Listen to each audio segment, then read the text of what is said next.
Might be early hours, short circuit might have taken place inside the house. The information from the GHMC staff, it has come to fire station.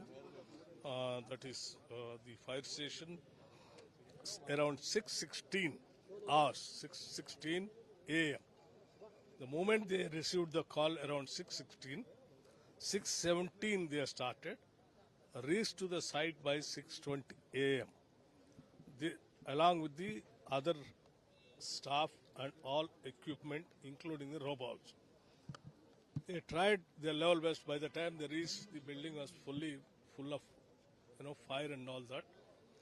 Nearing about around 11 fire engines participated in the rescue operations, and even one DFO also is seriously injured. Is also in the hospital.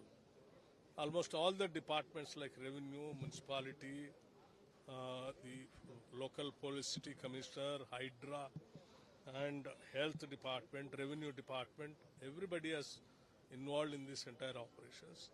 The Chief Minister, Revanth Reddy, the moment he has come to know the information, immediately alerted all the departments and told them to go there in the field and to rescue the people.